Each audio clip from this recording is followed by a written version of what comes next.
Yo me gustaría hoy tratar temas que tienen que ver con lo que la gente siente. Eh, es un clamor que hay un problema de empleo y hay un problema de salario, ambas cosas. ¿Cómo vamos? Eh, y está, hay dos sectores, ¿verdad? El sector público y el sector privado, en los cuales las situaciones son un tanto diferentes, eh, se, se rigen de pronto por distintas coordenadas, pero los problemas de salario y de empleo están más que nada en el sector, muy agudos en el sector privado, y en el sector público lo que está en debate es la famosa recuperación salarial y las reestructuras que se están haciendo en el sector público en términos de condiciones de trabajo, que afectan las condiciones de trabajo de la gente. Eh, entonces, hablemos del sector público.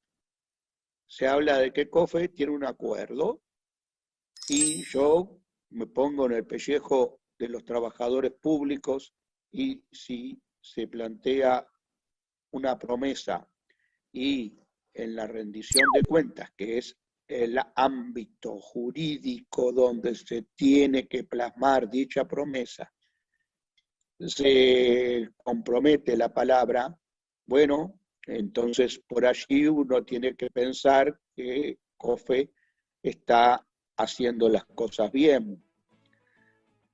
No obstante, si yo fuera consultado, diría que hay un tema que es fundamental y es que no se trata solamente de recuperar el poder adquisitivo perdido base 19, sino que se trata de recuperar también aumentando ese poder adquisitivo, porque de esa manera se compensa la pérdida de poder adquisitivo acontecido en los años 2020 y 2021 y la que va a acontecer sin lugar a dudas en el 2022.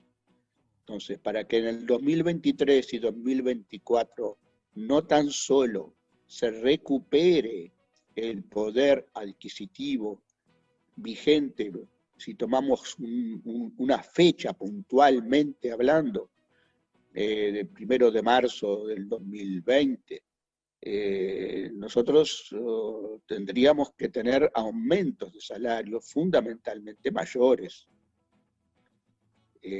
Lo que va a ocurrir es que en el mejor de los casos, si la inflación cede en alguna medida, lo cual no hay indicios, sino que hay al contrario, hay factores que están incidiendo al alza de la inflación y no son tratados, no son objeto de política económica porque se deja que el mercado opere. Las leyes del mercado llevan a algo que inevitablemente es más inflación vía precio de los combustibles, vía internación de los precios internacionales en la economía uruguaya. Esos dos factores impulsan al alza a la inflación. Ahora, si la inflación no fuera más, no creciera más todavía, aún en ese caso quizás con los planteos que se están realizando, el salario real que se obtendría a fines del 2024 sería el mismo que el que se tenía a principios de 2020. Eh, esa idea, esa idea me está significando que no se está considerando algo muy importante. Cuando se pierde poder adquisitivo, El problema es que la inflación está operando en contra, a menos que haya incrementos salariales muy importantes que obviamente no son los planteados. ¿Qué hace la gente cuando no le alcanza el presupuesto para un consumo que no es suntuario? Cuando un consumo que es el común y corriente. Cuando yo no creo que la gente le sobre plata, sino que justamente vive con su salario y al cabo del mes, si el salario no llega a fin de mes, lo que se hace es pedir prestado. Pedir prestado significa acentuar la deuda que uno mantiene con las tarjetas de crédito, que en este país son muy amplios a dar crédito, pero también son muy exigentes en materia de tasas de interés y restantes condiciones. Quiere decir que la gente en el 2020, 2021 y 2022, para mantener su nivel de consumo normal, no para mantener cantidad de privilegios, sino para mantener su consumo normal, la gente en ese periodo ha tenido que endeudarse más. Es decir, que en el 2023 y 2024, si le vienen aumentos, lo que va a estar haciendo es pagando tasa de interés, pagando intereses constituidos en el medio de esta pérdida. Quiere decir que el salario en el sector público no va a recuperar, si hablamos de cómo debe medirse en términos promediales del quinquenio, no va a recuperar el anterior quinquenio. Y si lo recupera, no va a ser en gasto de consumo, sino que va a ser en gasto de pago de intereses de créditos, o sea que la gente no le va a alcanzar la plata. Y ese criterio de que siempre estamos con aumentos que se otorgan sobre el final del periodo de gobierno, para que la gente quede tranquila y contenta, porque aparentemente el gobierno cumplió el final, dio un aumento deseado, un aumento esperado, un aumento prometido. Eso es puntual, eso es para un momento, no sirve para el promedio. Los consumos no son en un día, los consumos la gente son promedialmente considerados en un periodo. Por lo tanto, la carga de intereses que se va a tener que pagar por parte de los asalariados por culpa de las pérdidas ocasionadas en el nivel de salario en los años 21, 22 y 23 no se van a recuperar en los 24 y 25, no se van a recuperar. Esa es una posición que yo tengo establecida y creo que difícilmente la sensación térmica de la gente no sea otra que esa. Esa va a ser, seguramente a la gente no le va a seguir alcanzando la plata, por más que el gobierno diga, pero estamos recuperando poder adquisitivo, ahora su nivel de salario se asemeja en términos de poder, capacidad de consumo al que tenía en el 2019, la gente va a estar mucho más endeudada, va a estar pagando cuotas altísimas cargadas de intereses por las compras realizadas en el periodo en que no le alcanzaba para sobrevivir, para subsistir. Ese es un tema que está planteado y que va a seguir planteado, pero hay que desbrozarlo, hay que aclararlo en estos términos.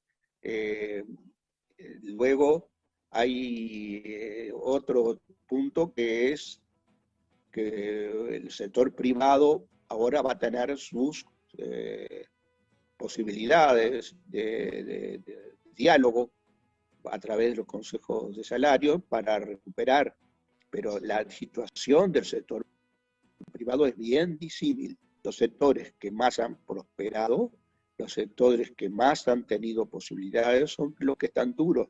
Vamos a hablar del caso Conaprole, que ha tenido muy buenas chances de poder obtener ingresos favorables en este periodo y no y no está siendo proclive a reconocer la participación salarial en ese progreso.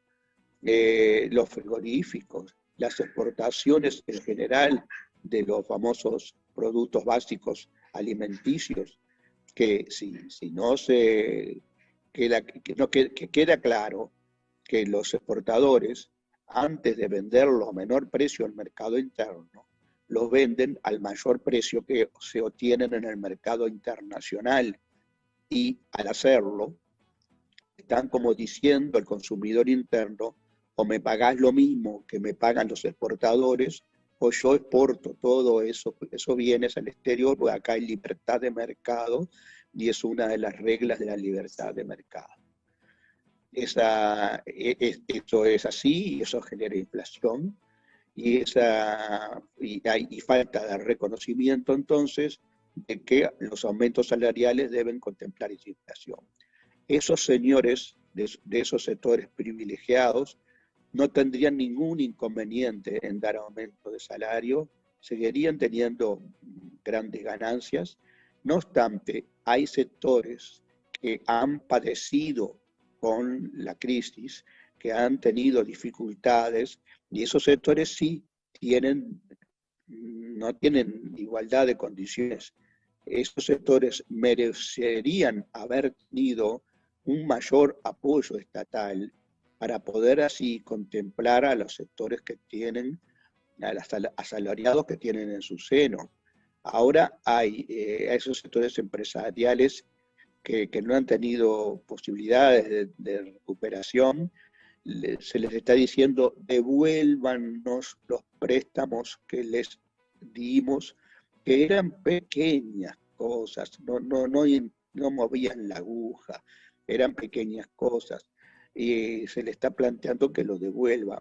Y los sectores están diciendo, por favor, renuévennos el crédito, no lo podemos pagar. Entonces, pedir que allí haya aumento de salario se sabe que es difícil. Entonces, hay sectores que están en dificultades y es sabido, pero las políticas, y alguien decía, ¿cuál es la diferencia entre la izquierda y la derecha? Bueno, las políticas tendrían que haber tenido una impronta de igualdad, de buscar la igualación, de buscar que no haya grandes desniveles, que los que tienen mucho tengan muy pocas posibilidades de no transferir esa ganancia. Y para eso está la política económica, para eso están las medidas de carácter impositivo. Bueno, yo quería decir estas palabras en momentos en que la lucha salarial comienza con fuerza, en que la rendición de cuentas se plantea como con bombos y platillos, con aumentos, claro, después que se bajó mucho, después que hubo menos como 80 millones en la educación, ahora dice que va a haber 40. Es lo mismo que pasa con el desempleo. Después que bajó muchísimo el nivel de empleo, ahora el repunte es con bombos y platillos que se da la noticia. Lo mismo pasa con los niveles de pobreza, la pobreza infantil, después que bajó enormemente la cantidad de gente que no tenía en situación de pobreza, es decir, aumentó, mejor dicho, la cantidad de gente en situación de pobreza. Bueno, ahora como algo se supera, como era lógico de esperar, se toma con bombos y platillos como si fuera una muy buena política del gobierno. Entonces, este gobierno, antes cuando el Frente Amplio te gobernaba y había aumentos en las rendiciones de cuentas hacia la educación, casi se alcanzan los 4 o 5 puntos del producto como era una meta estuvimos a muy poco de alcanzarlo. Ahora, mientras tanto, se está escatimando los recursos a la educación, nada a la universidad, y no obstante de eso se da como que la rendición de cuentas es buenísima porque aumenta algunos recursos frente a los muy menguados recursos que se tenían de antes. Entonces, ese es el panorama que tenemos planteado. Y por último, una inserción internacional del país lamentable, sin rumbo, donde el presidente va ahora a ver al presidente saliente, ya perdidoso de Colombia, no se sabe a qué. Ha ido al Paraguay, porque Paraguay no votaba con Uruguay una flexibilización del Mercosur, porque casi que tenía intereses con relación pequeña similares a los de Uruguay, y yo creo que es más atinado que no se vote esa flexibilización, que es apartarse del Mercosur, de hecho, por la vía de los hechos. No tuvo resultado alguno, no fructificó su vida a Paraguay. Se recostó a Bolsonaro para tener en este momento algún tipo de apoyo, y lo que se consigue es algo muy vidrioso, muy discutible, y es que los que exportan a Brasil desde zonas francas entren a Brasil sin pagar aranceles, lo cual tiene la contra de que lo que va a entrar de la zona franca de Manaus a Uruguay tampoco va a pagar aranceles. Y la pregunta es, ¿qué hacen los que están en zonas no francas? ¿Qué hacen los que están en zonas no francas y tienen que pagar aranceles no pagan aranceles para entrar en Brasil, pues tienen que pagar todos los impuestos que no pagan los que están en zonas francas? Así que bueno, esas son las cuestiones. Es decir, no hay política exterior, no hay acuerdo con China, no hay la idea de malquistarse con Argentina en el Mercosur, y acordar con Brasil cosas que no son relevantes a la política exterior de la uruguaya, y recostarse a Bolsonaro, que está en franca retirada. Se recostaron a Trump, que estaba en franca retirada. Turquía, que está enemistada con la Unión Europea. La Unión Europea, que evidentemente no va a hacer acuerdo con el Mercosur, alegando el problema de Bolsonaro y la Amazonia, y ecológico, cuando en realidad hay intereses muy fuertes de los agricultores, del proteccionismo, los agricultores franceses. Ese es el panorama que existe, no hay una claridad, y sin un país chiquito como Uruguay, en un país muy diversificado en el mundo, del cual sin lugar a dudas dependemos, no podemos zafarnos de esa dependencia en el mundo. No podemos manejarnos con esos criterios aleatorios, sin rumbo, o más bien el camino a precipicios, porque vamos al camino a saltos al vacío, porque no hay posibilidades de concretar cosas con gobiernos que están en franca retirada. Entonces, la idea es esa. La situación no es buena, los aumentos salariales no van a darse en la medida que tendrían que dar, y no van a compensar la pérdida de nivel de vida, porque va a estar la gente que va a quedar endeudada, y por ahí entonces las políticas deben considerarse en ese sentido.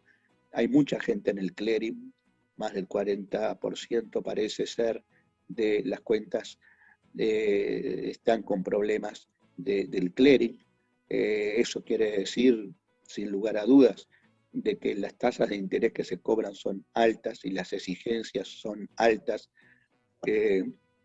Entonces las casas de crédito, sí, las tarjetas, refinancian, sí, pero cada vez que uno paga el mínimo, o que cada vez que uno paga una fracción pequeña, los intereses se cuelgan cada vez más, y en este sentido la salida del crédito muy generoso que se ha dado, generoso en términos de que se da, se otorga, pero no generoso en términos de condiciones. En este país son tasas de interés muy altas con respecto a las que rigen otros países.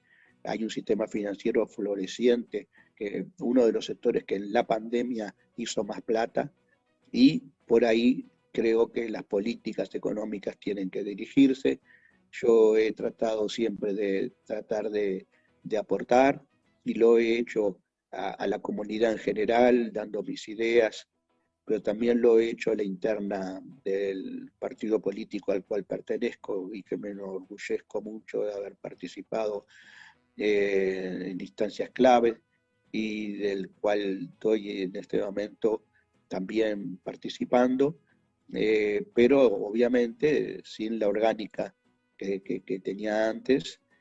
Pero yo creo que hay puntos relevantes que no los encuentro bien delineados en la agenda de la fuerza política a la cual pertenezco, y que necesariamente van a empezar a tener que estar presentes con mayor agudeza hacia adelante.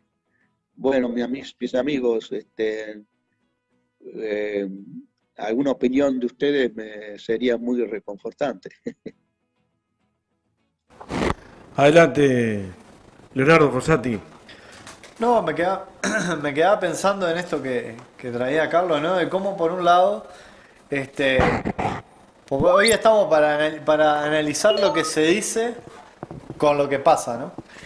Y cómo cuando muestran los números, los datos económicos y todo lo demás, parece ser que todo es maravilloso en el país, pero después cuando vamos viendo, por ejemplo, algunas de las cosas que vos mencionabas ahora, Carlos, vamos viendo, claro, un franco deterioro a nivel económico que va a costar años de recuperación, ¿no?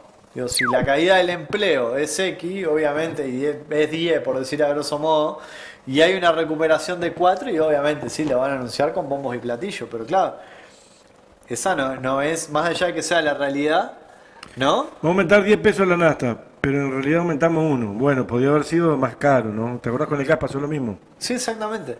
Entonces digo, que si será importante a prestar atención, tomar nota, por ejemplo, la educación, vos lo traías, lo mencionaste ahí también, Carlos. Este, bueno, el presupuesto para la educación pública y para la UDELAR, ¿no? Que ahora supuestamente a ANEP dicen que le van a dar en concepto de partidas, lo cual se va a traducir en una recuperación económica, lo cual ya se está alertando que no va a ser, que esa recuperación no va a ser tal y que no va a alcanzar para suplir y cubrir, ¿no?, lo que es el presupuesto para la educación. Pero sin embargo lo anuncian como si fuera un gran logro que el año que viene van a brindar partidas a fin de recuperar. Entonces, creo que el relato que estamos teniendo, digo, sin lugar a duda, no se condice, pero ni por lejos con lo que realmente está sucediendo. Y aparte de todo eso, me parece importante poder discutir temas a nivel económico, porque en definitiva son lo que terminan repercutiendo. Hoy planteábamos que cuando se dan como los discursos en el campo de la disputa de los derechos humanos y los culturales, son los lugares donde muchas veces más nos cuesta que se haga carne, ¿no? Por lo menos a nosotras, ¿no? A otras personas sí. ¿Cómo hacer que se haga carne, Carlito Viera? Entonces, el discurso de lo económico, o sea, hablar desde la economía que termina repercutiendo en el bolsillo de las Sí, personas, no, es una manera de poner sobre el tapete, a eso apuntaba. claro, poner sobre el tapete una situación que es real. ¿Cómo pueden hablar de la recuperación del desempleo, del desempleo cuando se inscribieron a los jornales solidarios de las intendencias casi más de 100.000 personas para 10.000 puestos de empleo? Entonces, evidentemente hay un artificio ahí que lo vamos a ir descubriendo de la mano de las intervenciones de Carlos, de mostrar y maquillar, puedo utilizar la palabra maquillar, maquillar los datos para hacer creer que todo En viene. realidad viene bien de bien porque se viene ahorrando un montón de dinero, pero por otro lado hay gente que gana... yo veo gente en los tachos comiendo basura, Bueno, que no se veía. sí. Adelante, Carlito. Este gobierno es sabido que maneja algo muy bien, y eso se llama el marketing. Con marketing trataron de imponer ideas en el momento de las elecciones, ideas de que el Frente Amplio era mano abierta para el gasto, que malgastaba el dinero público, el marketing de que había fundido ANCAP, el marketing de que el déficit fiscal era muy alto. Todo eso no tenía asidero, eran mentiras repetidas 10 veces que se transforman en verdad. Y ahora también se va a eso, se va a lo que hacían los gobiernos de hace mucho tiempo, que eran clientelistas, que daban aumentos salariales a lo último, en el último año de gobierno, que generaban inversiones públicas en el último año de gobierno, dando la idea de que, bueno, y hay gente que efectivamente, con muchos medios de comunicación martillando y martillando, es permeable a esas cosas, efectivamente. Entonces importa muchísimo de cómo se pare la fuerza política, cómo opere los distintos sectores políticos, ¿verdad?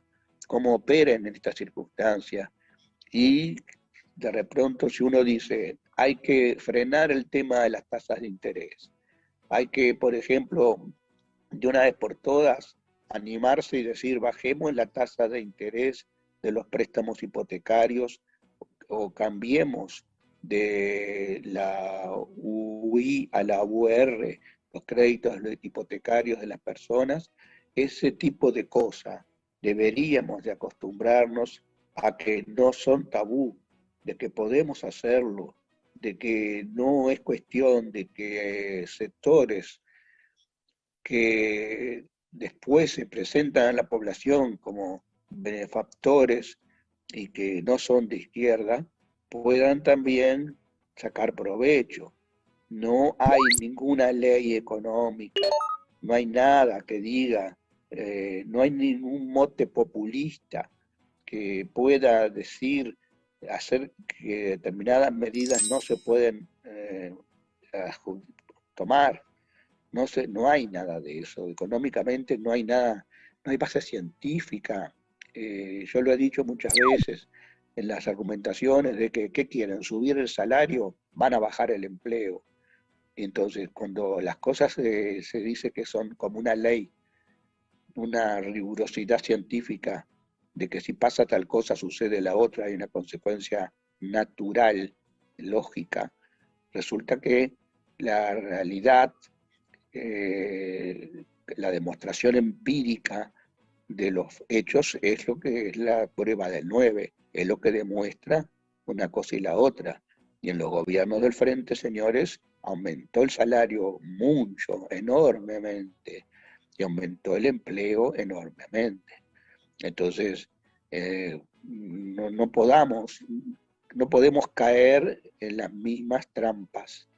Y yo insisto en que a veces no somos lo suficientemente contundentes en las argumentaciones de la izquierda y tenemos cierta dificultad, cierto temor en caer en inapropiadas posiciones.